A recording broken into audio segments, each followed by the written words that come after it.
No fim das contas, gente, o debate para muitas pessoas é sobre ser SAF ou não ser SAF, mas a gente tem que entender que o debate é muito mais amplo do que isso. E eu quero aqui promover uma reflexão com vocês, nesse formato de vídeo muito mais opinativo do que informativo, mas também com muita informação importante, que é algo que eu tô tentando colocar aqui no canal e espero que vocês curtam. Eu quero trazer mais opinião aqui, mais análise, trocar essa ideia com vocês, mais do que gravar vídeos trazendo informações, que é algo que obviamente interessa a vocês. Mas afinal, eu sou a favor de SAF ou não sou a favor de SAF? A gente vai falar também sobre isso nesse conteúdo aqui.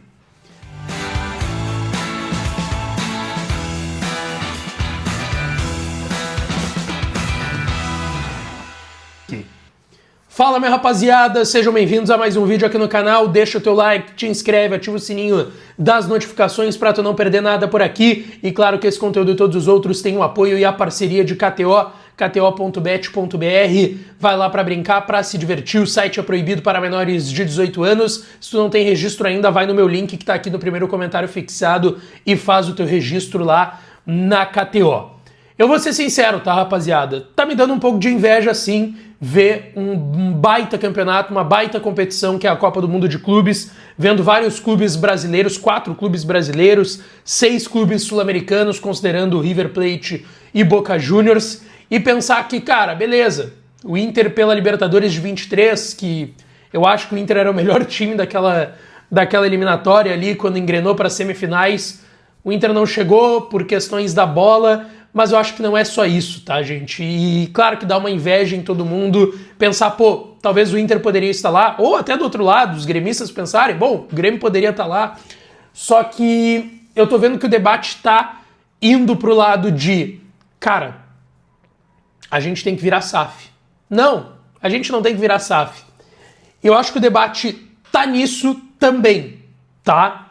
Eu já me manifestei no debate da Sete, no debate Raiz, em muitas oportunidades em redes sociais. Aqui no canal também já fui perguntado sobre no Café com Lucas, que vai ter amanhã, onde eu respondo a audiência. Inclusive tem caixinha de perguntas aberta lá no meu Instagram.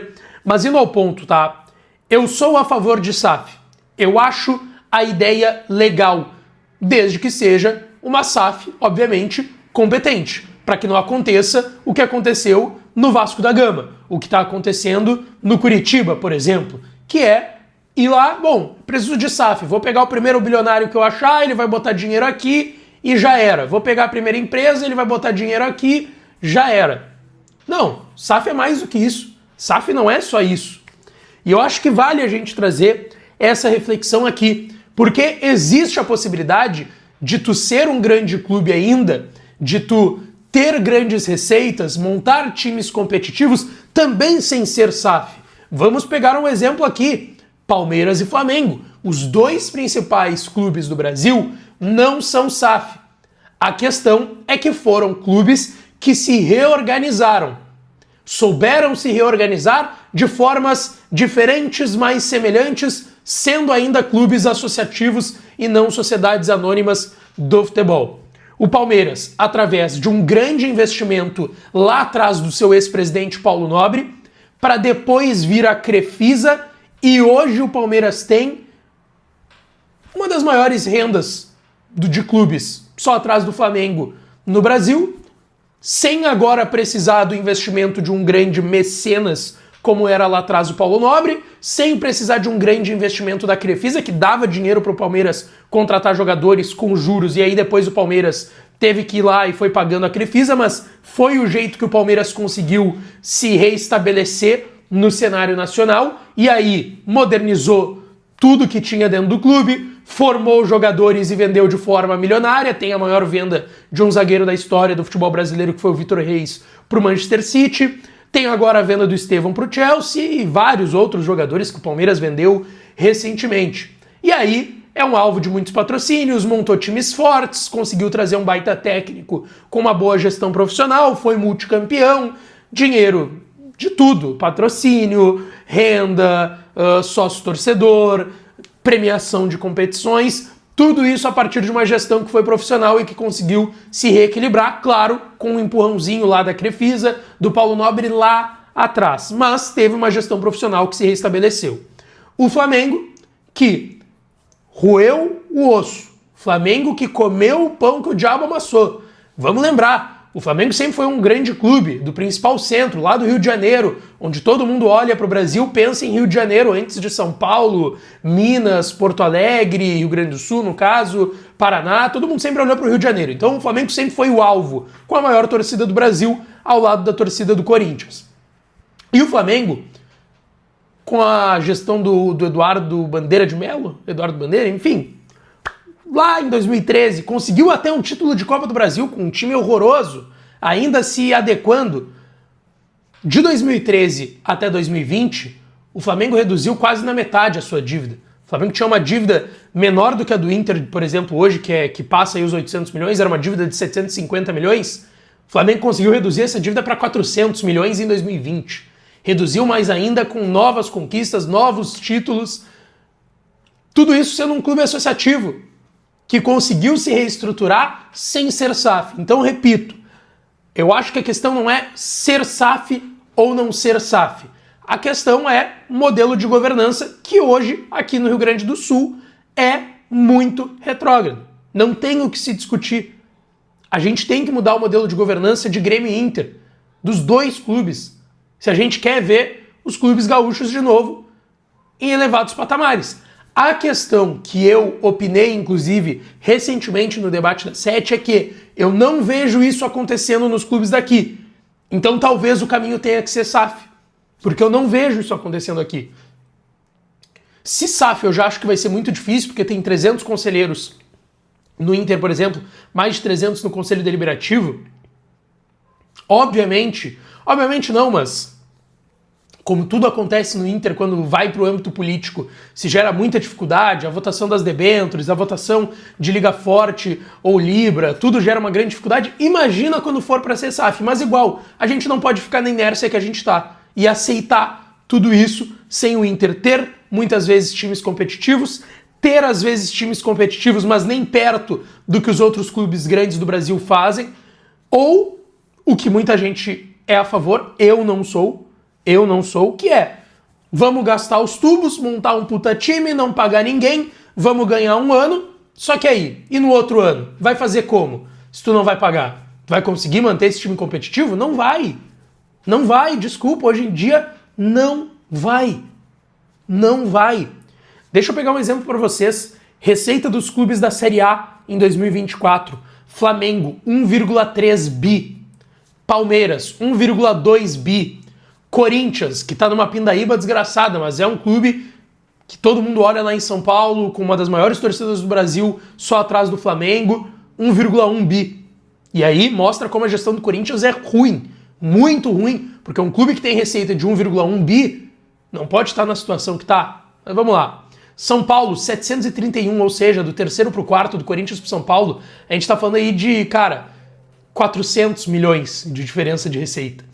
O Inter está em oitavo, com 572,8 milhões. Claro, tem impacto da enchente? Tem. Ainda assim, não seria um valor que passaria dos 650, por exemplo, que tem o Galo, 657 milhões. Então assim, gente, a gente tem que começar a repensar o que a gente quer, nesse caso, para o Inter, mas para o futebol gaúcho como um todo, porque tem o outro lado, para os clubes do sul do Brasil, para Galo, para Atlético Mineiro, que até virou SAF, mas também foi para um modelo de SAF que até o momento não está dando certo e foi aos trancos e barrancos. E a gente tem que sim começar a avaliar isso, gente. Tem que começar a avaliar isso. A gente tem potencial, não sei se para ser uma grande SAF, mas pelo menos para se reestruturar. Vamos pegar um exemplo recente, o Grêmio do Romildo Bolzan, que depois caiu, é verdade, deu errado na questão futebol no final da gestão, mas que se reestruturou e o Grêmio voltou a conquistar títulos com um time competitivo, botando dinheiro no caixa, tendo superávit, que para muita gente não vale de nada superávit se tu não ganha, mas vale sim, porque te dá autonomia e te dá segurança para tu depois poder gastar e montar um time competitivo. O Grêmio não soube gastar, gastou em Thiago Neves, Diego Tardelli, Churin, Pinares, vários outros jogadores que o Grêmio botou dinheiro, sem convicção, sem um projeto estabelecido, a pedido de um ou outro, deu errado, se endividou e bum! Quando foi rebaixado e não teve sucesso desportivo, se afundou em dívida. Então, assim, eu acho que tem o modelo SAF, que na minha opinião pode sim ser avaliado de maneira mais forte pelo Internacional e que eu acho que deveria ser avaliado, mas também existe um modelo de governança que dá certo ainda em clubes associativos, mas organizados e que vão ter que saber sofrer, porque esses clubes souberam sofrer. O Flamengo, o Palmeiras souberam sofrer. Roeram o osso, comeram o pão que o diabo amassou para hoje estarem dessa forma. Só que para isso tu precisa ter profissionais de cada área, tu precisa ter desejo disso e não só desejo por poder, desejo envolvendo política de dentro do clube. Mas sim, tem que ter mudança. Tu pode até não ser a favor da SAF. Agora, tu não ser a favor de uma mudança que vai partir de estatuto do clube, tudo isso para ter mudança profissional dentro do clube, não tem como a gente não ser a favor. Porque senão vai continuar todo ano do jeito que tá e não vai mudar. A gente vai estar se esgualepando para ver o nosso time ganhar Campeonato Gaúcho, que seja, se esgualepando para ganhar Campeonato Gaúcho, para depois chegar lá e os caras passearem no Brasileirão, Libertadores, Copa do Brasil, Sul-Americana, e todo torcedor do Inter, todo torcedor do Grêmio chupando o dedo.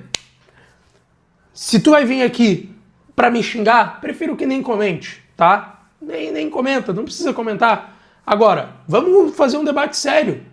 Manda a tua opinião nos comentários, não tem nenhum problema se tu não é a favor de SAF como eu, se tu acha que tem que continuar do jeito que tá o modelo de governança, se tu tem outra ideia de modelo de governança. Inclusive, quero trazer uma pessoa especializada nisso para falar aqui no canal e eu quero trazer esse conteúdo para vocês nessa semana ainda e acho que teremos novidades pra gente falar sobre o assunto, tá? Deixa tua opinião, deixa teu like, te inscreve, ativa o sininho que eu volto para falar mais do Inter, tá? Beijão, um abraço e até a próxima.